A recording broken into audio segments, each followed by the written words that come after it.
जय भीम, जय भारत, जय संविधान।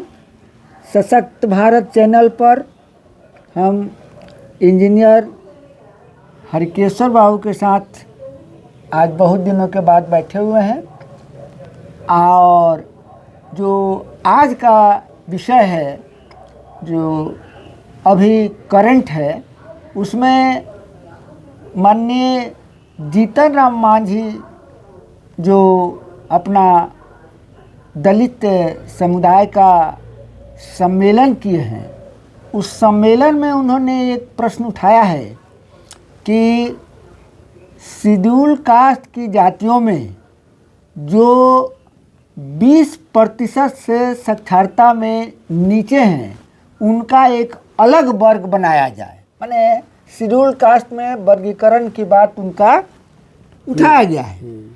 तो ये बात स्केल नहीं कोई दिए हैं या बात की 20% साक्षरता किस एटी में लेवल में वो देखना चाहते हैं। तो इस संबंध में विस्तृत रूप से दर्शकों को हम चाहेंगे कि आप बताएं, काहे कि आप तो विश्लेषण किए हैं और जो जनगणना हुई है उसमें आपके पास साक्षरता का पूरे शेड्यूल कास्ट का ये डाटा उपलब्ध है। इस संबंध में आप दर्शकों को विस्तृत रूप से बताएं। देखिए, सबसे बड़ी बात है कि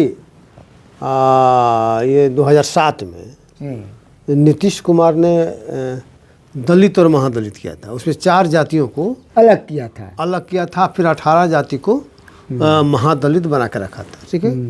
बाद में 3 और जातियों को महादलित में शामिल कर दिया। एकमात्र पासवान जाति छांट दिया, मतलब बचे हुए थे जो जिसको दलित कह लीजिए, अनुसूचित जाति, जो भी कह लीजिए। ठीक है। और आज जो पुनः जो सुप्रीम कोर्ट का मामला आया था वर्गीकरण का, उप वर्गीकरण का, तो उसमें काफ़ी विरोध भी हुआ, लेकिन इधर मांझी जी को लगता है कि उप वर्गीकरण करने से हमारे समाज को लाभ हो जाएगा। ठीक है। और उनके साथ जो है और भी जातियाँ हैं, तो उनको ये लगता है कि अगर ये 18 जातियाँ अगर एक हो जाएं, तो पॉलिटिकल पार्टियों को ये लोग दिखला रहे हैं कि हम 18 जाति हैं। ठीक है। अच्छा। लेकिन ये नहीं बता रहा है कि 18 जातियाँ का जनसंख्या कितना है, ये नहीं बता रहे हैं। और 4 जाति को उधर मान लीजिए कि अलग में रखे हुए हैं। तो स्थिति ये बन रही है यहाँ पर कि हमको समझ में नहीं आ रहा है। जो दलित समागम अपने पार्टी की तरफ से किए, उसे मुख्यमंत्री को ही बुलाए और उप मुख्यमंत्री को ही बुलाए और सबके सामने उन्होंने डिमांड रखा कि अनुसूचित जातियों में जिनकी साक्षरता स्थिति 20% से कम है, उनका एक अलग वर्ग बना दिया जाए, उनको अलग सुविधा सारा चीज दे दिया जाए। ठीक है। अब सवाल ये होता है कि कौन कौन जातियां हैं जिनका साक्षरता स्थिति 20% से कम है। ठीक है। तो इसका मापदंड क्या हो सकता है। ठीक है। तो मापदंड मान लीजिए होता है साक्षरता दर से मान लिया हो सकता है। दूसरा प्रारंभिक शिक्षा, जो प्रारंभिक में जो एडमिशन जो होता है उसमें, तो वो कम से कम साक्षर तो हो ही जाता है ना। एडमिशन जो हो गया, मान लीजिए कि तो साक्षरता हो गया, तो उसको अगर आप लेते हैं तो 20% से कम नहीं है। उसको अगर आप लेते हैं, ठीक है, तो उसको जब हम लोग ले रहे हैं प्रारंभिक शिक्षा में कि दलितों का में किस जाति का क्या पोषण है, तो उसमें कोई जाति शेड्यूल कास्ट की ऐसी नहीं है जिनकी शैक्षणिक स्थिति 20% से कम हो। अब 20% के ऊपर सब हो गया। अब बताइए, अब किसका उस वर्ग किसको लाइएगा। ठीक है। और जब वो मान लें कि प्रारंभिक शिक्षा में जब हो गया वो, तो साक्षरता में तो और ज्यादा होगा।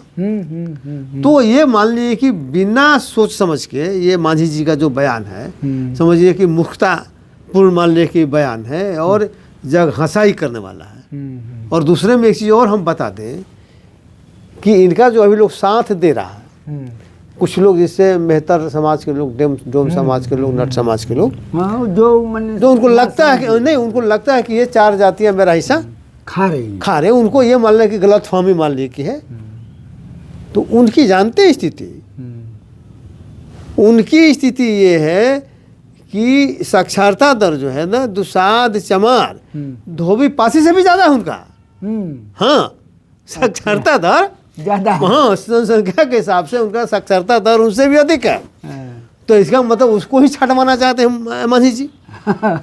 तो साक्षरता दर का मतलब ये हो गया कि जिससे देखिए ये जो डोम मेहतर ये लोग जो है इनका अधिकतर लोग टाउन में बसता है ना।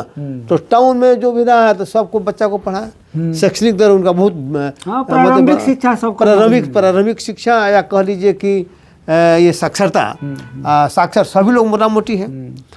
जो गांव देहात में है वो मान लीजिए निरक्षर मान लेकर रह जा रहा है। तो उसमें हम देखे थे जो लिस्ट महादलित आयोग नहीं निकाला था उसमें जानते हैं शेड्यूल कास्ट का 9 में पासवान का 9वां पोजीशन था।